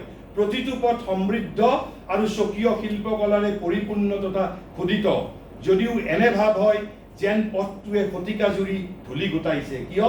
সেই পথেৰে বহুদিন কোনো যাত্ৰা কৰা নাই। যেনেকৈ মই কৈছিলোঁ আগত, এটা ৰুম যদি আমি বহুদিন নখোলোঁ, তাত যদি কিতাপ আমি টেবুল এখনত থাকে, আমি যদি 20 বছৰ পিছত যদি ৰুমটোত প্ৰৱেশ কৰোঁ, তাৰ ওপৰত ধূলি মাকতিৰ স্তৰ এটা জমা হয়। ঠিক যিবোৰ পথ আছে ভাৰতৰ কাব্য, সাহিত্য, শিল্প, ভাস্কৰ্য, স্থাপত্য, ভাৰতৰ দৰ্শন, এই কৈছে যে এই প্ৰতিটো পথ যদিও সমৃদ্ধ আৰু চহকী শিল্পকলাৰে পৰিপূৰ্ণ তথা খোদিত, যদিও এনে ভাৱ হয় যেন পথটোৱে শতিকা জুৰি ধূলি গোটাইছে। আমি অনুভৱ কৰিব ধৰোঁ প্ৰাচীন ভাৰতৰ যাদু, ভৱিষ্যতৰ বাবে বিস্ময়কৰ সৃজনশীল সম্ভাৱনাৰ সৈতে অনুভৱ কৰিব ধৰোঁ ইয়াৰ বহু স্তৰ বিশিষ্ট অস্তিত্ব। সেই দ্বিতীয় স্তৰটো। আৰু তাৰ পিছত যেতিয়া আৰু যদি বিৰল দুই একৰ দৰে, বিৰল দুই এক বুলি কৈছে, সকলোৰে বাবে সম্ভৱ নহয়। আমাৰ সৰ্বসাধাৰণৰ বাবে আমি এই দ্বিতীয়খন ভাৰতবৰ্ষতেই প্ৰৱেশ কৰিব পাৰোঁ, কিন্তু তৃতীয় ভাৰতবৰ্ষত প্ৰৱেশ কৰা ইমান সহজ নহয়।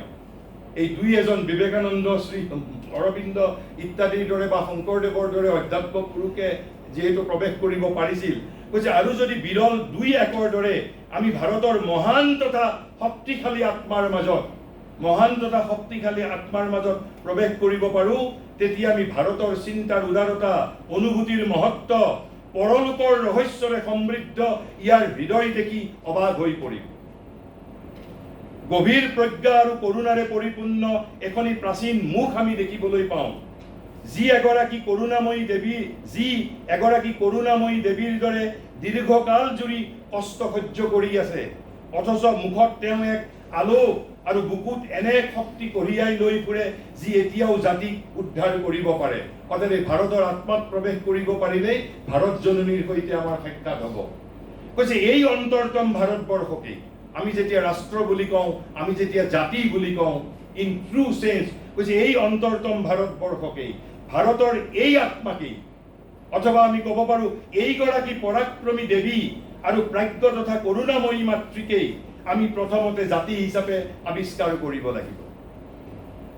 এই যিটো পজেল ইণ্ডিয়া, যিটো অবিনাশী স্তৰ, যিটো য'ত আমাৰ দি পিকুলিয়াৰ টেম্পাৰামেণ্ট, য'ৰ পৰাই সকলো বস্তু আমাৰ জাতি হিচাপে সৃষ্টি হৈছে, আমি প্ৰথমতে জাতি হিচাপে আৱিষ্কাৰ কৰিব লাগিব, তেওঁক ভাল পাব লাগিব আৰু তেওঁৰ সৈতে একাত্ম হ'ব লাগিব।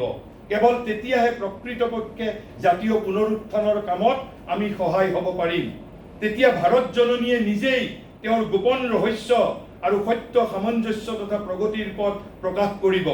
কিন্তু সম্প্ৰতি তেওঁ নিজেই নিজক বিস্মৃতিৰ গৰ্ভত লুকাই ৰাখিছে, অন্ধকাৰ আৱৰণৰ মাজত। তেওঁৰ সাজ পোছাক তেওঁৰ নিজৰ সন্তানসকলৰ দ্বাৰা নিক্ষিপ্ত ধূলি আৰু ধোঁৱাৰে আবৃত্ত। অৰ্থাৎ ভাৰত মাতাক তেওঁৰ সন্তানসকলেই তেওঁৰ নিজৰ সন্তানসকলৰ দ্বাৰাই নিক্ষিপ্ত ধূলি আৰু ধোঁৱাৰে আবৃত, যিহেতু we are culturally self alienated from everything Indian. আৰু এই সন্তানবৃন্দক তেওঁ ভাল পায় আৰু নিজৰ কোলাত আশ্ৰয় দিছে। উপৰিভাগত কেৱল ছায়া, গভীৰত তেওঁ যুক্তি আৰু চিন্তাতকৈও বিশালতৰ এক আলোক কঢ়িয়াই লৈ ফুৰে। আৰু যদি সন্মুখলৈ আনি তাক উদ্ভাসিত কৰা হয়, এই আলোকে তেতিয়া মানৱ জাতিৰ সন্মুখত আজিও অমীমাংসিত যেন অনুভূত হোৱা সমস্যাৰ আজি সমাধান কৰিব পাৰিব। মই যিটো প্ৰথমতেই কৈছিলোঁ যে পাৰপ্লেক্স দি এণ্টায়াৰ ৱৰ্ল্ড, যিবোৰ সমস্যাৰ দ্বাৰা সমগ্ৰ পৃথিৱী এতিয়াও বিভ্ৰান্ত হৈ আছে, সেই যদি মানৱ সমস্যাৰ সমাধান কৰিব বিচাৰোঁ, কৈছে এই আলোকে তেতিয়া মানৱ জাতিৰ সন্মুখত আজিও অমীমাংসিত যেন অনুভূত হোৱা সমস্যাৰ আজি সমাধান কৰিব পাৰিব। আৰু যদি এই ধৰণে আমি ভাবিব পাৰোঁ, সেইটোকেই তেওঁ আমাৰ বাবে পৰম নেশ্যনেলিজিম। তেনেহ'লে মই এতিয়া কেৱল মাত্ৰ একেবাৰে সংক্ষিপ্তভাৱে শ্ৰী অৰবিন্দই দেশপ্ৰেমক এডাল গছৰ লগত তুলনা কৰিছে। এডাল গছ, দেশপ্ৰেম ৰূপী এডাল বৃক্ষ। এডাল বৃক্ষত কি থাকে? তাৰ শিপা থাকে, অৰ্থাৎ তাৰ ৰুটছ থাকে। তাৰ পিছত তাৰ কি থাকে? তাৰ গা গছ থাকে, অৰ্থাৎ তাৰ যিটো মেইন পাৰ্ট। তাৰ পিছত কি? সেই গছজোপাত কি ধৰে? ফল ফুল ধৰে।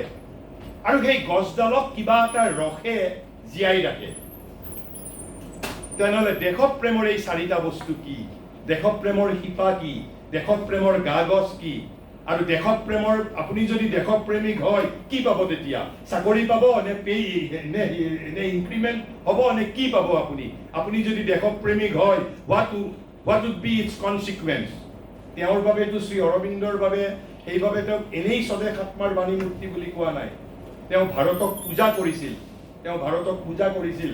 গতিকে কৈছে যে যদি আপুনি দেশপ্ৰেমী হ'ব খুজিছে, আপোনাৰ দেশৰ আবাল বৃদ্ধ বনিতা, শিশু হওক, মহিলা হওক, পুৰুষ হওক, দেশৰ সংগীত হওক, দেশৰ পাহাৰ হওক, পৰ্বত হওক, দেশৰ গছ হওক, এনিথিং ইণ্ডিয়ান, সেই বস্তুবোৰে আপোনাক হৃদয় পুলকিত কৰিব পাৰিব লাগিব। ধৰক ক'ৰবাত গৈছে, এটা ভাৰতীয় সংগীত শুনিছে, আপুনি আনন্দত আত্মহাৰা হ'ব লাগিব। যদি আপুনি আত্মহাৰা হোৱা নাই, আপোনাৰ পেট্ৰিয়টিজিম ষ্টিল নট পাৰফেক্ট। আপোনাৰ আনন্দ হ'ব লাগিব।